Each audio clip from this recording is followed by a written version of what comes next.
Good morning and welcome to NASA headquarters. We're excited to have with us here today 7 astronauts from the Apollo program. They're here to help us commemorate the historic first lunar landing 40 years ago today. Joining us here, and this is the order they first flew on Apollo, is Walt Cunningham with Apollo 7, James Lovell with Apollo 8 and Apollo 13, David Scott with Apollo 9 and Apollo 15, Buzz Aldrin, Apollo 11, Charles Duke, Apollo 16, Thomas Stafford, Apollo 10, and Eugene Cernan, Apollo 10 and Apollo 17.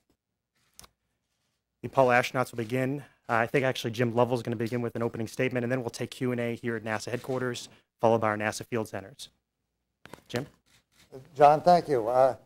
I think that today we ought to look at July 20th and the celebration of the landing of Apollo 11, and really the complete context of what we're doing here. This is not just to celebrate the flight of the last 60 miles of the Apollo 11 crew to the landing. Certainly we all honor the Apollo 11 crew and the people that provided their support. In reality, this is a national celebration of the completion of something that President Kennedy suggested and committed to 9 years before the landing of Apollo 11. And we have to really celebrate in a national scope the flights of Mercury, the original pioneers, and what they did there. The flights of Gemini that did all the work that, and all the processes and the rendezvous and the EVAs and the long distance flights that made the final landing on the moon possible. And then we have to look at some of the early Apollo flights that finally led the way all the way to the moon, that made this final 11 landing really a national celebration and something that we can all be proud of. So in aspects of all the Apollo celebrations we've had this year, we've had 7 and 10 and 8. This is really a national celebration. This is really a celebration for all those people that helped Neil and Buzz and Mike make that final 60 miles travel to the surface of the moon. And so we're all here to celebrate this day on really a national scope of a great project in a bold move, and well conceived, and a final completion. Okay, thank you. We'll start taking questions here. Any other opening remarks from anyone? Okay, we'll start taking questions here at NASA headquarters, followed by our field centers. Remember to wait for the microphone, state your full name and affiliation, and who your question is directed to. Questions? Want to start over here on the left side?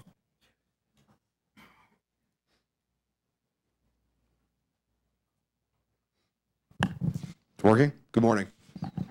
Tom Fitzgerald from Fox Television, WTTG here in Washington. Mr. Aldrin, if I could ask you, we'll start with you since this is the anniversary of the Apollo 11 landing. So many people talk about where they thought the United States and the space program would be by now. Looking back on this day 40 years ago, where did you think we would be by now? And where do you see us moving forward from this point in 2009? I think we were all caught up with the task at hand to give a whole lot of thought to where this really would fit into the future. I would call it being naive, maybe, in comparison to where I think I, as an individual, stand today, looking at the past and looking at the future. Clearly, the commitment to land on the moon was absolutely pioneering, uncharted technology. And we achieved that and flushed with success. 6 out of 7 successful landings. About the odds that we thought our mission was that we would be able to land and come back. 95%, I guess, we felt of coming back alive. So I think where we are today is quite a bit different. With the success that we had with Apollo, and when we chose to terminate that because of a fading interest in wondrous things being done on the last missions that Gene was involved in, just tremendous achievements, but it was not really stimulating the ongoing interest of the people. We had Southeast Asia problems going on. With good friends of us. All of us probably would have been over there dropping bombs, shooting down MiGs or something, had it not been for the space program. We had those things to solve.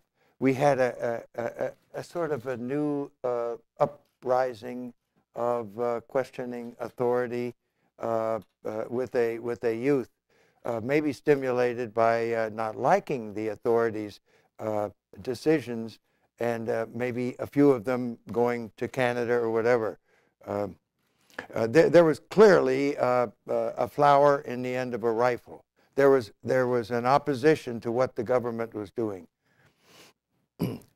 With the success that we had with Apollo, I think perhaps we felt we could do much more by catching up what we had left behind, and that is reusable spacecraft, going to low Earth orbit to a laboratory that would begin to do all sorts of wondrous things in low Earth orbit.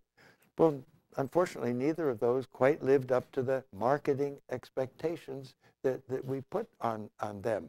And now we're still attempting to begin to terminate those activities. And I think we're getting back to what NASA and what the country really likes to see, and that's exploration. To me, exploration is going to some place you haven't been before. I'm sure I'll get into that a little later. Thank you. Next question. Hi, Jeff Kluger, Time Magazine. I'm wondering if any of you guys want to comment on the likely recommendations of the Augustine Commission when it releases its guidelines or its suggestions in August. Do you feel NASA is on the right track now for return to the moon? Do you think there should be a modification of the plans for the boosters being used?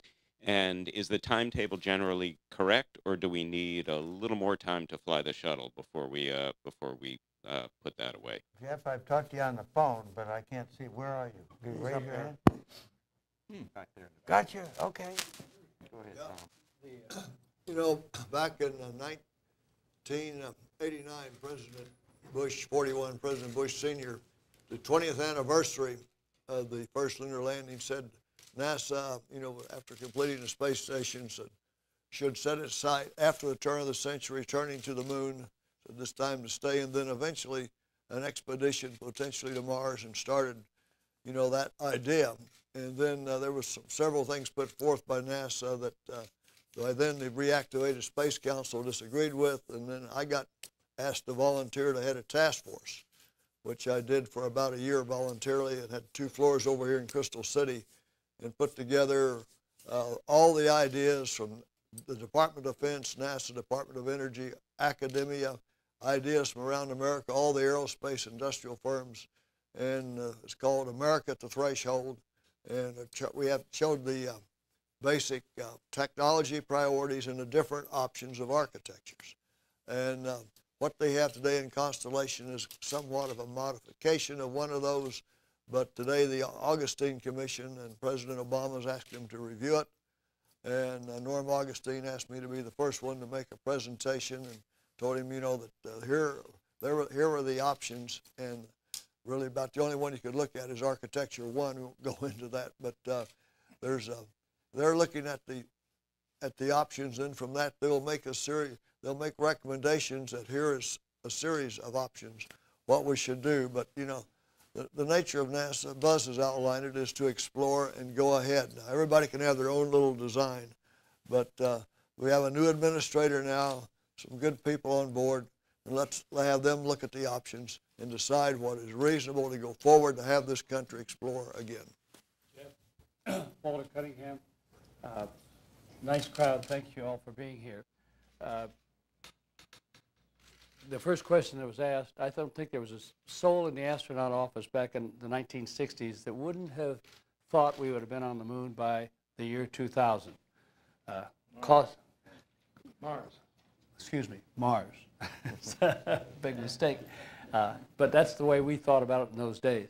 But when you ask about the Augustine Commission, I don't think there's anyone that's better qualified than NASA to evaluate the various options. But it may all be very academic, because it's not, in this era, unless it has the funding to do it, it doesn't make any difference which option they take, and that seems to be probably the most critical point. Until we were willing to pay the price, the American public is not going to have a very aggressive space program again. Thank you. Tracy Watson. Yeah, Tracy Watson with USA Today. For Mr. Cernan and Mr. Duke, I think, since you've had a good stretch of time on the moon, what advice would you offer NASA about sending astronauts back for longer missions? What are the big considerations in your mind about making that stay there, productive and reasonably comfortable? Thanks. Go ahead. Go ahead, Gene. You'll find out most of us have a lot of advice for NASA at this point in time. I have a lot of advice for the administration, too, which you may not want to hear about. But I think so goes the administration, so goes America, so goes the space program. And I'd like to think, as I look back, it's a nostalgic time. We all look back, I think, for the purpose of realizing what we've done right, what we've done wrong, and where we can go into the future. And if you think about it, from the first steps of Alan Shepard to the final steps on the moon, the space program sort of mirrors the last 230 years of this country. Think about it. We had to accept challenges. We had to be bold. We had to take risks. We had to make sacrifices. And think about that. And in a sense, it's a encapsulation of 230 years of what America is all about. We can recapture that kind of spirit in America. We can recapture the spirit of the space program. And the greatest legacy I think we have from Apollo is the inspiration it provided for those young dreamers who follow in our footsteps. So we can live and stay on the moon as long as we want to. Charlie and I were there for 3 days. I mean, we both, I'm sure, would rather have been there for 3 weeks. We didn't have the capability nor the time. But we need to go back to the moon. We need to learn a little bit more about what we think we know already. We need to establish bases, put new telescopes on the moon, get prepared to go to Mars, because the ultimate goal truly is to go to Mars. And, you know, someone asked a question earlier about where we thought we were going. I was the last guy on the moon. And when I came back, I got on my soapbox, and, you know, everyone said, how's it feel to be the tail of the dog? How's it feel to be the last one over the fence? The end. And I kept saying, it's not the end, it's the beginning. And I really believed that we'd be back to the moon by the end of that decade and on our way to Mars by the turn of the century. My glass has been half empty for 3 decades, at least. And, but hopefully we can turn that around, because what we did then is doable again. And I think the next major goal is not to spend 3 days just on the moon, or 3 weeks, or 3 months on the moon, but to sit here, have you folks or your kids or grandkids sit here and talk to a group of guys that can tell you what it was like to go to Mars. I think, let me answer that operationally. 2-week stay or 3-week stay of what on the moon is a challenge for the systems that we have today. We need to develop a better spacesuit, more tactile feeling, easier motion. Lunar dust, I think, is going to be a real problem for a long duration. So we're should look at concepts of airlocks where we leave the dust outside, if you will, of the habitation module. So there are a lot of things like that that we need to look at and to develop, and that work is going on. I participated in back in December, a few of us did a lunar suit symposium. Jack Schmitt, Apollo 17, chaired that. We're looking at some of the new architectures. And so the operational problems, we're going to solve those. and we're trying to give our experience to those decisions to help them make the right decisions. I think we can do it, and I think the human spirit's going to return us to the moon, and then build on that, and on we go to Mars eventually. Those things we need to do for long duration flight, for protection, and all that, why go to the most difficult place, the surface of the moon, to do those? Why not do those at the space station?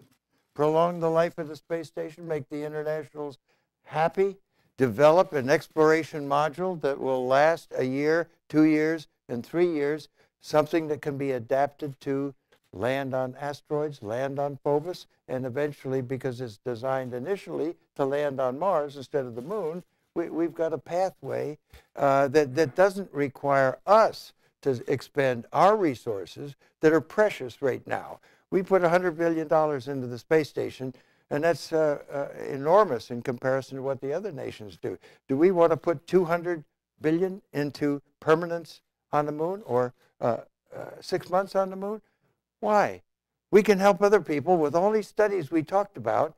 The dust on the moon is different than the dust on Mars. It's different from the dust here because there's no water, no air up there, and so it's fractured. It's sharp pieces of dust. And that's not going to be the way it is on Mars. Thank you. Question down here. Randy Shostak with EOS, the newspaper of the American Geophysical Union. Not to mince words, then President Nixon told the Apollo 11 astronauts when you came back, quote, "This is the greatest week in the history of the world since the creation."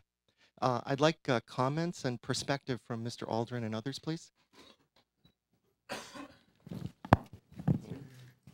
Well, it was 8 days, and it was certainly a great 8 days. We didn't start with "Let There Be Light" and then end up with at the end of the week set aside Sundays for reflection. I don't know what the greatest week in history is, but it was certainly a pioneering, opening the door. With the door open when we touched down on the moon, because that is what enabled humans to put many, many more footprints on the surface of the moon. Landing on another object is what will enable us to put many other things, determine many other things with humans being there, inspiring other people. America to Mars is what ought to be, not America back to the moon. America can use our experience, great experience, and the last 4 years of experience in detailed preparation for us to go. We can share that with somebody else. Let's do that. Let's expend our resources in these precious times when we have to conserve things right now. Now is a starting point when we need to look at the economic way to get started. Let me comment a little bit if I can. Thank you. We have, again, to look at what we want to do with our space activities. What do we want to accomplish? Now, if you talk to the scientists, we barely did anything with the moon. They would love to have the last of the Apollo flights continue, 18, 19, and 20, because we've just stepped on the moon. We spent at the most 3 days there. So if you talk to the scientific community, there's a lot still to be done on the moon, which is just 240,000 miles away. Now, if you want to look at a national project, one that brings prestige and something that you can be proud of, and it really a consortium of countries, then we want to go to Mars. And as Buzz says, there's a lot we can do with the International Space Station, because we spent a lot of money up there for almost nothing. It's almost a white elephant. And until we can really get a return on our investment of that particular project, then it was money wasted. So you have to look at what the priorities of our space activities are. Go back to the moon, expand the space station to look back at the Earth, go on to Mars, which is a grand project, which will probably be accumulation of many of the countries, and probably by that time China, after feeling that they are very confident in space, will join us. then that is a project that will bring the Earth closer together. All the countries working on a project that has a common goal. I guess we all have an opinion on what we should do next, and it's a great debate. I always find it quite stimulating. But I'd like to emphasize a couple of points. Going to the moon, exploring the moon is very, very difficult. It's not easy. Sometimes we made it look easy because the television was terrific. I remember Jack Schmitt bouncing across the moon saying in Merry Month of May. Wasn't easy, it was difficult. Going to Mars is about a factor of 10 more difficult. We know how to do it, we could land, but the duration of the flight, almost 3 years, puts us in a situation where we need new technology and new capabilities to go to Mars. At the same time, going to Mars over that long period of time is very expensive. Costs about $2 jillion or whatever. And in a democratic society, we have to have a reason to sustain a high level of funding for a long period of time. We live in a democratic society, fortunately, but we have to find a reason to go to Mars that will continue the funding. And I sort of like to step back and look at it. I believe in exploration. I was really lucky. I was part of this great group of guys and the other 400,000 people who made it happen. But you know, it's sort of like Columbus just returned, and the world isn't flat after all. But Cabot and Magellan haven't been born yet, and the Pilgrims aren't even on the drawing board. So I think we're at the beginning of a long, long phase of exploration into the planets, and I think we will go to Mars. We'll have to take it a step at a time, and I would challenge everybody to think about what's the reason to go? How can we stimulate the public and stimulate Congress to fund it in the long term? But I'm sure we'll do it, and I look forward to seeing the young people who are learning today go do it for us. What percentage of the national budget is a jillion? No, I said 2 jillion. All right, twice as much. What percentage? I mean, we got a 0.5% right now. We'll keep going at a 0.5% until we get out of this recession. You don't have to make the investment to go to Mars right now. The investment that we made back in the 1960s was paying back. You got the return on the investment for the next 30 years. It was a driver of technology that really helped make us the leading driving economic force in the world. What are we doing today? What investment are we making today that will ensure that we have that kind of return for the next 30 years? I don't see it out there. Somebody ought to be educating right here in Washington, D.C., what is the difference between an investment and an expenditure. The 1960s, we invested 4% of the federal budget, up to 4% in the federal budget, someplace where it was going to make a return. We now seem to think it's too much to put even 0.6% into the NASA budget. That is idiotic, in my opinion. Okay, thank you. Let's take a question down here. For Mr. Aldrin, since this is the 40th anniversary, can you take us back to the moment when you're leaving the orbiter, you and Neil Armstrong, what you were thinking, what you were feeling, were you afraid, did you look at each other? Just give us a bit of what that was like. I was marketing some books yesterday called Magnificent Desolation, and I explained a lot of these long and broad. You don't want to get me involved in the feelings along the whole flight path down to the surface of the moon. We'll never get out of here. We felt like we had a job to do. We were looking at the checklist, Mike and Neil and I, and we were doing things as it unfolded, marveling at what it was. But it wasn't the first time. Gene and Tom had done these things on Apollo 9. They had feelings too. They just weren't going to land on the moon.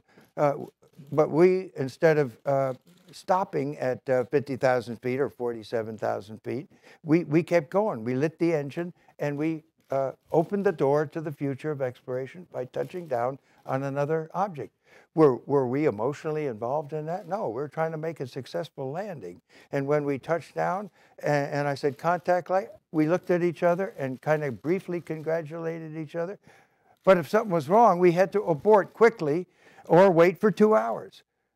you're not worrying, you're not fearful. Those are clouding emotions that cloud performance. Performance requires an alert mind looking to the future. That's what we were doing. Having been there, emotion is involved. The adrenaline is pumping. Everything Buzz said is right, but there's something else happening that you don't have total control of that you got to accept at the time. Because when we landed on 17, the Earth wasn't up here. It was out the front window the whole time, all the way down to the surface. And if that isn't emotional, then nothing in the world is. All right. Okay, thank you. We want to remind you, please don't use flash photography. And we'll take a question down here. Bob Asman, NBC News, retired. This is a question that you can all discuss. You've been talking about the International Space Station. What's to keep it from propelling itself to a higher orbit and perhaps making a real way station to Mars and beyond? In other words, use of the space station, it has rocket power. Can't we raise the orbit enough to make it, no? There's an intense radiation at the South Atlantic anomaly, and that limits the upper altitude that you want the space station. Back in the 1990s, we made a decision to put the International Space Station in a 51.6 degree inclination orbit. That limited our choices of what we can do with it as a way station to Mars from that time on. Originally, it was planned to go in what, 28.5 degree orbit. From that particular angle of inclination, it could have had some functionality as a way station and kick off to Mars. So we have to use it for a lot of other things now, but it's probably not going to be used to head us out to Mars. Go on a little bit further. Again, in that year's study, we looked at that, but it really, you know, it really wasn't a very good option. Okay. Just one quick follow-up to that. We talked about everything except our national deficit, which is pretty steep and getting steeper by the day. What are the chances of NASA accomplishing even a minimal program in view of our national debt? Well, you know, every company in the United States has a capital budget, and they invest some of their capital into the future. And to me, that's what the space program is an investment in our future. As we all say, there was not one dime spent on the moon. It was all spent in America. And it created technologies that we all enjoy today. My BlackBerry has 65,000 times the memory of our Apollo computer. And so we all enjoy the benefits of the technologies that we developed. And so we should continue to invest some resources as our nation into the future, like every company does. Do you know what that investment amounts to? For all of us here in this room who pay taxes, I hope we all do. We're in Washington, so I don't know. Less than 1 penny out of every dollar we send to the federal government in income taxes goes to space. Less than one of your tax dollar, 1 penny out of every one of your tax dollars goes to support space. You decide whether that's worth it. Okay. Haven't we really experienced just recently the flexibility of promoting funds for doing various things? I mean, haven't we just had a great recession? Haven't we had all that stimulus money suddenly show up? Trillions. I couldn't imagine it. And so if a little bit of stimulus flowed towards space, which is a program of creativity that brings technology and knowledge back to the people of the earth, it's one part of a stimulus program that would really pay off with a lot of dividends. The older that I get, the more I realize that what happens in the space program is less a function of what we can do or what the technology is, and it's a function of what you do right here in Washington, where those things don't seem to be a factor. It's the politics and the money, the expenditures going on here. It's up to you people right here in Washington to start doing something about that, to straighten out that kind of a thinking, to know the difference between an expenditure and an investment. Let me bring up a point. I think, I said this several times, that if Apollo, the internet had been there when Apollo went on, we'd have had a very difficult time of completing Apollo. Because after the tragic fire and other times, there were all different engineering people, engineers and scientists said we should do it this way or it's unsafe. But then we had good decision makers who made the decisions, we went ahead. Today when that happens, they go to their computer and send an email to the staffers on the Hill, the congressmen, to the press, to you people, and so it shows up all over. We didn't have that in Apollo. It would have been lots tougher in Apollo. Think about that. Thank you. We'll take some more questions here at headquarters, but first let's take a couple questions from Ames Research Center. Hi, this is Mike Swift with the San Jose Mercury News. People always remember the names of explorers that Dave Scott earlier mentioned, Cabot, Magellan, and Columbus. And 1,000 years from now, the only names of people now alive that people may know, maybe Neil Armstrong, Buzz Aldrin, Jim Lovell, Gene Cernan. How do you guys feel about having that type of notoriety, and do you see it as a burden or an opportunity, and how have you dealt with it over the past 40 years? I don't have to worry about it. Yeah, I don't think that all of us, except for perhaps the 11 crew, because they did complete the project which started and are most well known, really have to worry about that celebrity status. I think most of us live our normal lives. We're not really bothered, except on, occasions like this that we are congenial to talk to the people.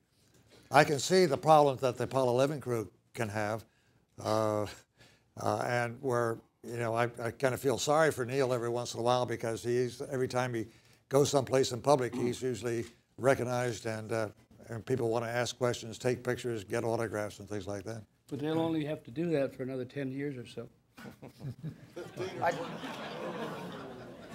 I'd like to make an observation, maybe some validity to it.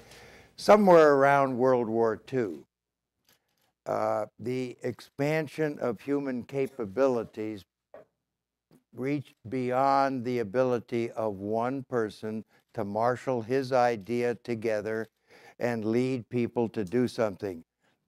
It has taken a team to do things.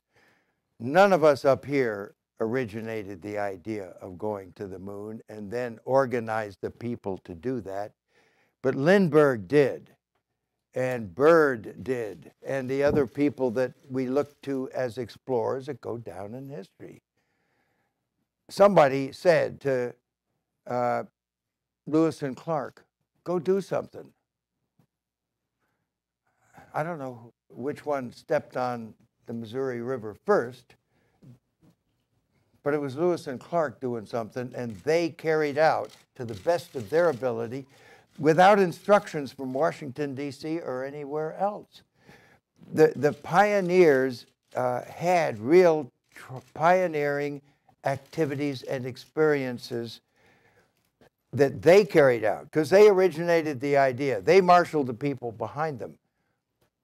Now we're going to send some people, the planet Earth is going to send some people one day to the surface of Mars. And if we think we're going to send them there for a year and a half and bring them back, and then send another group there for a year and a half and bring them back, I'll tell you what Washington will do. They will find another way to spend that money, unless we have declared that our objective is an increasing permanence, a settlement.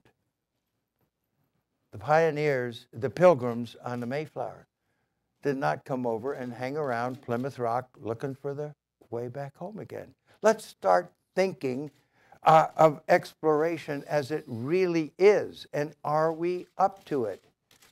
I don't think there's any point in sending human beings to the surface of the moon and having them spend the rest of their career there but I am entertaining that idea, that willingness, until we have the technology that can afford to send people there and bring them back. I asked Dr. Kraft, Chris Kraft, up at MIT, I said, look, when I look at mission planning and what it takes to get somebody to Mars and what it takes to get somebody back, I think the mission that sends people there and brings them back is 4 times as expensive as if we just take them there and then supply them. He said, no, I think it's 10 times. So let's look at what investment we are thinking about. We're not thinking about just going across the Atlantic and coming back. We are thinking of the purposes of which we should construct a pathway for humans to Mars. Steve Squires does a wonderful job with Spirit and Opportunity, and they're alive for over 5 years. Other people have estimated that if we had a human being on Phobos, the moon of Mars, directly controlling those robots at a safe position, not on the surface where they have to land and they have to lift off again, we could have done the job of Spirit and Opportunity in 4 or 5 months instead of years. So just think of what the speed of light means when we are dealing with the moon or dealing with the Mars. Can I get back to that question real quick? It may surprise you, but everyone on this stage puts their pants on one leg at a time, just like you do, okay? But a friend of mine once told me, that's fine, but other people don't look at you the same way you look at yourself, which is good. Other people look at these guys differently than they look at themselves. They all went to the moon, they all went to space, they all did something. That comes with a tremendous opportunity, because then there isn't anyone here who doesn't realize that they can get your attention. That's why you're here. They get young people's attention. If they get people listening to them, so we got to watch what we say, and we got to make sure we believe ourselves in what we say. But it comes with an awesome responsibility. When we got assigned to a crew and assigned to a flight, no one said you're going to get your name in a history book, and that was not part of the equation. It just happened that way. But there is a tremendous responsibility that goes with what you asked about, because you do look at us differently than we look at ourselves, which is the way it should be. We're just like you. We just happen to be the luckiest group of people in the entire history of the modern world to have done something, to live our dreams, to go somewhere where no man has ever gone before. And the responsibility is to give that back in some way or another, or provide, as Buzz and the guys are talking about, the opportunities for those who follow in our footsteps to once again see what has never been seen before. Thank you. We'll take one more question from Ames. Hi, Ron Luty with the San Francisco Business Times. You guys talked about a less than 1 cent per tax dollar commitment to NASA right now. Is there more of a public-private solution needed to get to Mars? What kind of position? Public-private. I think that having commercial operations to develop cargo carrying and the like, maybe the only solution we got with the gap coming up, maybe the only solution we have for resupplying with American technology, the International Space Station. But I think that when it comes to commercial manned operations, I think that the companies out there today really have not even begun to scratch the surface, and it'll be a long time before they will match the same kind of emphasis, technology, safety requirements, and what have you that we enjoyed at NASA. That's my personal opinion.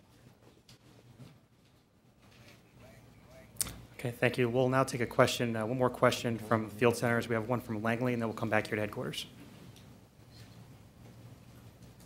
Hi, this is Mike Bruce from the Virginian Pilot newspaper. My question is, what should NASA's priorities be once we land on Mars? Are there studies or experiments that you feel we should be conducting, or setting up tourism bases, whatever? What are some of the priorities once we land on Mars? Well, I think we ought to wait till the Augustine Commission completes its recommendations there in August. It'll come up with a series of options, and that would be a better time. Everybody has their own idea now. I think all of us kind of agree eventually to Mars, and to what degree could vary, but let's wait to see what Augustine, he's got some good people, General Les Lyles, and other people there on board that come up. Let's wait and see and have this discussion in August. We got a goal we need to explore, but let's look at the options. And Tom, he's asking what we think we should be doing on Mars. We should wait until Augustine Commission says we're going to go there? And No, then we Augustine, should. I think, Buzz, what Augustine will obviously say that this is some of their options. Yeah. And then the management, I think all of us are pretty much convinced that Mars is a goal we should shoot for, to explore, to go there. How we go there may have some different approaches. And I'm sure he'll recommend that as one of as some of the options. But that was his charter from the White House, was to come up, review all this, and also his charter got expanded, both the Constellation Program review and exploration and the station. So There's no life on the moon? Nope. Okay. We don't know about Mars. Right. Okay. There may be life on Mars. If there is, it's for damn sure we ought to go there and look at it. Right on. Okay. When we get there and we don't find any life on Mars, from that point on, there will be life on Mars, because we'll bring it there, whether it's germs and leftover urine bags or whatever it is. There's already that in that lunar module ascent stage Snoopy that's going around in a heliocentric orbit right now. You can't ever tell what's going to evolve out of that one. Answer your question, what we're going to do when we go, maybe that's where we're going to go, because we don't know yet. That's human exploration. That's curiosity is the essence of human existence. Let's go and find out what we need to do. Things spirit and opportunity can't tell us. Put the human brain, the human mind, the intellect on Mars, and then we can answer that question. Okay, thank you. We have a question over in front here. I'm Allison Smith from the Canadian Broadcasting Corporation. The work that you did inspired more than a generation, and some of it we see around the International Space Station. You talked, Mr. Cernan, about the responsibility of that. But Mr. Lovell, you also talked about the International Space Station as almost being a white elephant. I'm curious to know what you see in the space program today that can be an inspiration for the next generation. Well, I mentioned it as a white elephant, and I was doing some of the initial studies of the space station when I was still with NASA. And I'm saying that as of to now, the people up there are merely maintaining that station and building it up. And we have about a 3 or 5 year period where we will not have the orbiters to complete the work that we're doing there. So we have a problem with the space station. I want to see the space station have a return on our investment. And I think it can be. It can look back at the Earth and learn more about the Earth. It can be a waypoint. It can be, we can look at other things that the space station can use, things that we haven't thought about yet. So when I say it's a white elephant, it has been a white elephant. We've been building it up. We have not gotten really any substantial experimentation from it. We've used that as a waypoint sometimes. We've done a lot more with the Hubble Space Telescope, which I think was one of the greatest triumphs of the space program. So do you see inspiration in what you see today? I see inspiration to use it, yes. It's up there. What it does that is important is perhaps more political in the fact that we have a consortium of countries now that can work at the space station. We have gotten Japan and Germany of the European space agencies, Russia. They're all working together. And some aspect, the intercourse of these countries working together has a method of learning more about the countries themselves, and we're using space as an item to do that. In that respect, the space station, I think, has some merit to it. As a scientific tool, I think that the space station has a long way to go. Let me bring up one point here. And I want to follow on what my classmates from the Naval Academy and colleague has to say. And I'll take maybe a slightly different approach since I chair the Independent Oversight Committee for the International Space Station for NASA's volunteer work. Right now is the first time we finally have a 6-person crew up there. And the Russians are committed over the next 18 months to have 17 launches. That's Progresses and Soyuzes. Now, and also we have an ATV coming up from the European Space Agency, and we have the Japanese HTV coming up that will carry heavier payloads up. Are they will be as good as the shuttle? No, but there'll be a lot more of them.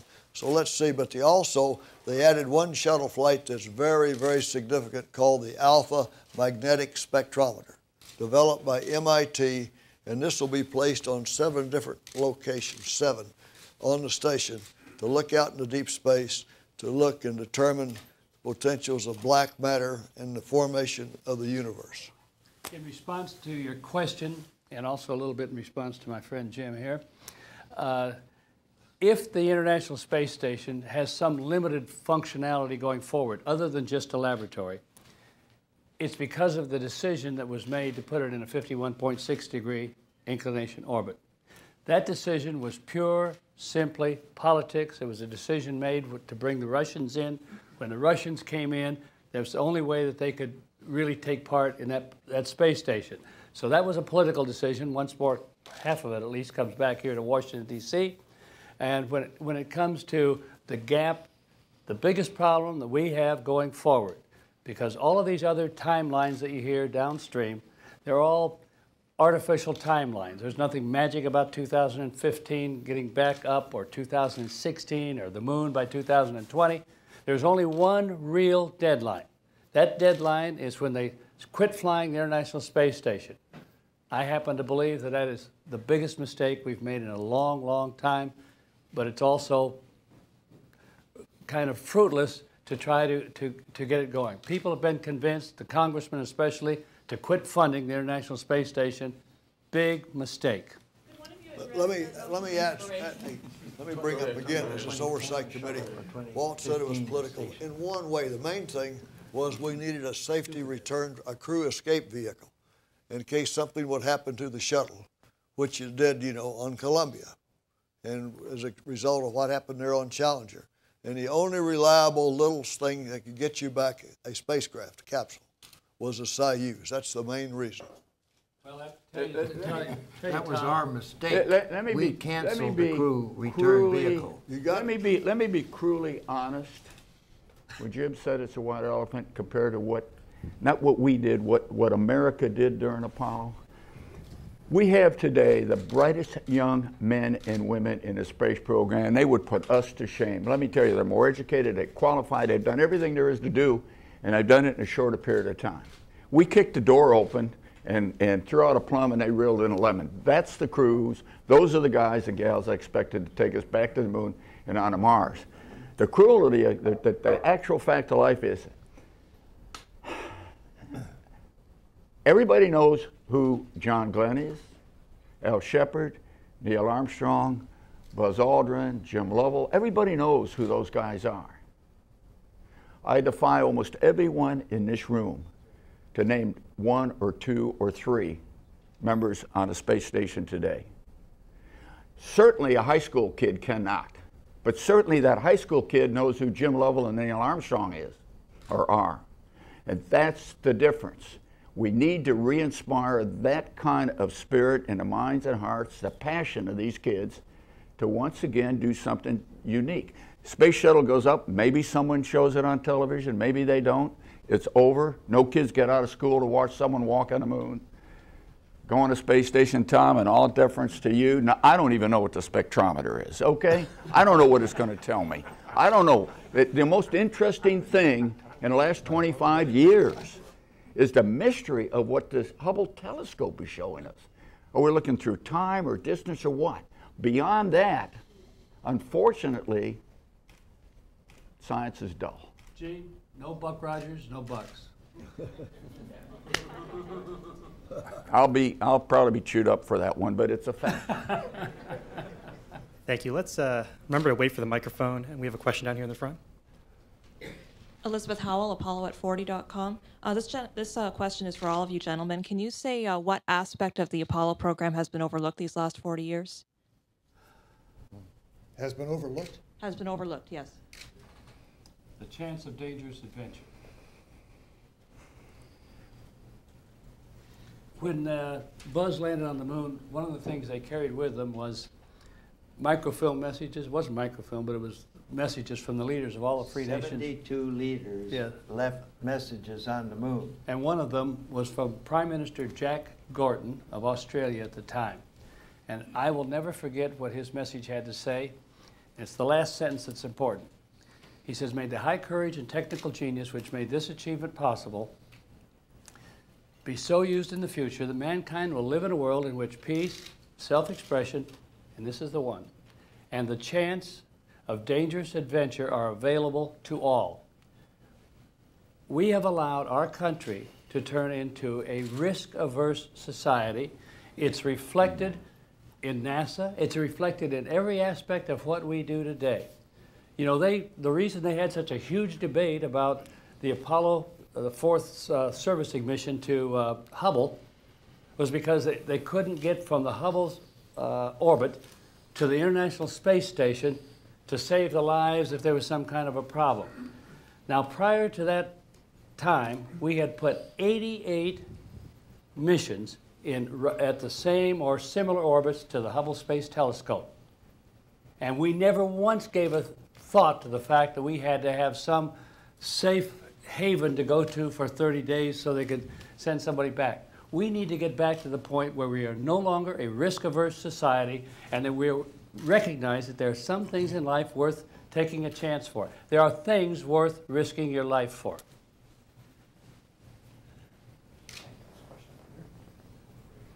This is Bob Nance. I was lunar module flight controller doing all the Apollo missions. And guys, you know, back then, unfortunately, we're all older than most of the people in this room. Not you, Tom. But, you know, back then we were inspired. People were excited. I mean, people just couldn't wait to watch the TV to watch a space mission. I know in Apollo 13, Jim, you know, that was one of the things that suddenly that nobody wanted to watch the flight, and then all of a sudden it was all the talk. How do we inspire our young people, the people that go into science? I mean, are we going to allow this country to get behind? We were in a space race. Everything was exciting. How do we get that spirit back into America?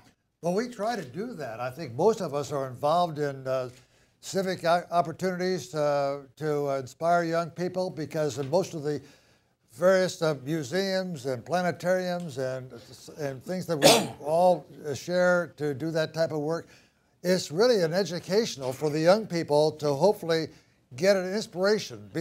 So we're sort of a catalyst for the people that say, hey, I want to follow through, because I can recall now when we meet people who are in their 40s, 45 or 50s, they said, hey, I was just 10 years old when you made that flight. But now I'm an engineer or a technician or a scientist, and that was sort of the inspiration that got me started along that field. And that's really what our job is these days. You're looking at a lot of old people now, but our main mission now is to inspire the young people, and that's what we try to do. The only way we can get inspiration, you know, when everybody is glued to their TV sets, it's either to have an accident like Apollo 13 or really get going on a mission that inspires everybody. Because when we went to the moon, you know, people have been thinking about going to the moon for hundreds of years.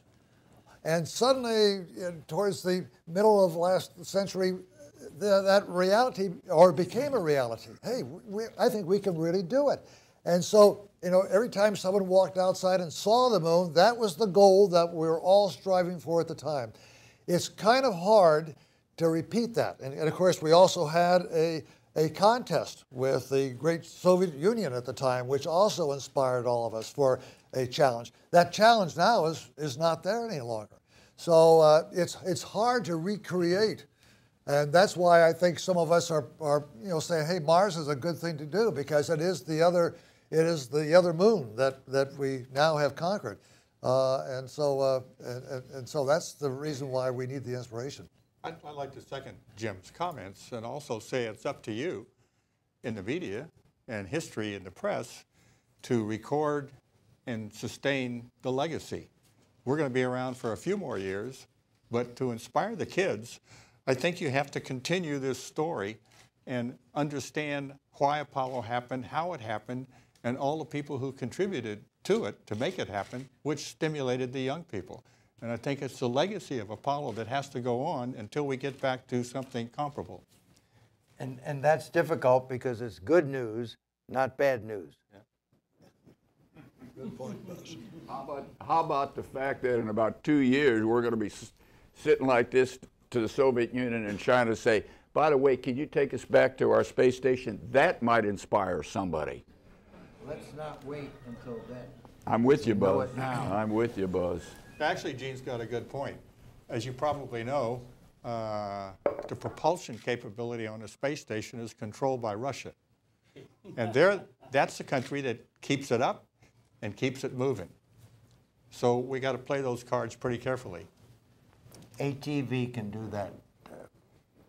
Once in a while. HTV. Once in a while. Have you detected the fact that we don't have a consensus on almost anything? It was that way from the beginning. I was going to say, that's the way it was in the 1960s as well. Thank you. We We have work time. together as a team to carry out the goal. Yeah. Let me add to that. Let me add what Walt said. Apollo 13, Apollo 11, Apollo 13, the two greatest examples. We competed with each other tooth and nail, head to head, to get that seat on that spacecraft to get that flight.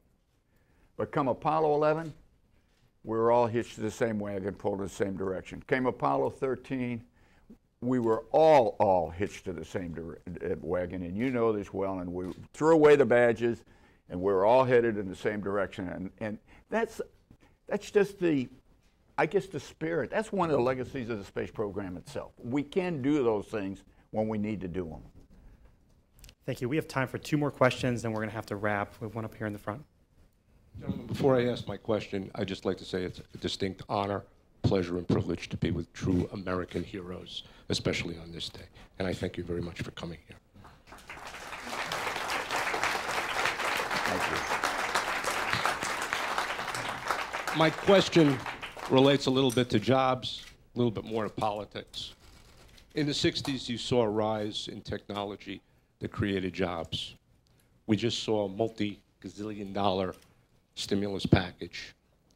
If we were all, as your emissaries, going to our local Congress people, members of Congress, senators, and saying, you got to put up a program to Mars. You know why? Because it's going to create jobs. Not just to the MIT PhDs, but to the people with high school diplomas, technical school diplomas, and things like that. What kind of jobs can we tell them that a mission to Mars is going to create for their constituents, so they'll put a check mark in? I don't believe you go out and try to, quote, create jobs. If you make the right investment, the jobs it comes from the bottom up. What you have to do, for example, in our country today, if you would make things better for small businesses especially, and let the small businesses create the jobs, not phony jobs. If you make the investment and their business starts growing and you allow the competition, they will create the jobs. It's happened throughout our history. Why are we throwing that away now? Like I said earlier, that capital investment that all companies make, is we make in our space program, will create the jobs. The contractors will say, I need to hire you, you, and you, and it can be from a janitor to the lead engineer. And so everybody will benefit. And so those 400, like in Apollo, 400,000 people, the ancillary benefit from all of that with the suppliers and this and that and the other and the little moms and pops and McDonald's and all of that, they benefited from all of that. The money was returned over and over and over again, and so those are the kind of lasting jobs that we create, and then that technology, somebody's going to have a bright idea, well, I'm going to make a camera phone, or I'm going to do something and taking that technology, and we can't even dream of some of the things that investment is going to provide for us in the future. And by far the majority of those jobs were in the private sector, not in government. By far the majority. And a tribute to American industry, to American ingenuity, is that everyone who went to the moon came home. In the 1970s, we made a decision after going to the moon to build a reusable craft. Two parts of it were going to land on a runway, but we kind of mucked up that one. A couple of parts land in the salt water and are towed back. The other part lands on a runway. I think that was a good decision. And we've been 28 years now, and once the spacecraft returns and becomes subsonic, we have maneuvered to a precision landing on a runway. Do you want to see the next 20 years back in the ocean like Mercury, Gemini, and Apollo? The COTS program is going to take cargo up and cargo down, then they're going to take people up and people down. I can guarantee you that it's going to be the cheapest way possible, just like Mercury was the cheapest way possible, and Gemini and Apollo. You're going to see our astronauts in the future, after we retire the orbiter, landing in the ocean or in a desert. Is that what you want to see? It's the private sector is going to make the investment in partnership with NASA. We have studied orbital space planes. We've studied Hermes on an Ariane, a Hope vehicle on a Japanese H-2 rocket. The Indians would love to leapfrog ahead of the Chinese, who are committed to a Shenzhou like a Soyuz. There's an opportunity for commercial, international space craft that lands on a runway that follows the pattern of the shuttle, but it only takes 6 or 8 people. That's the opening of adventure travel into orbit. We're going to wait for Richard Branson to do that? Or are we going to do that in this country? You need private investors. Absolutely, you do that. We're all part of a government program, and I agree with you that the privatization of space will occur, but it's only when the people who are involved in that see a return on their investment. And we have privatization in communication satellites, weather satellites, GPS, and all that is well done. But until we get a privatization of transportation to the space station and back again, and we see that those people who are involved and invested in it see a return, you're not going to get it. Unfortunately, we are out of time, so we are not going to be able to take any more questions. That will conclude today's news conference on the Apollo 40th anniversary. For more information on Apollo 40th events, please visit www.nasa.gov/Apollo 40th. Thank you. Don't tell. Don't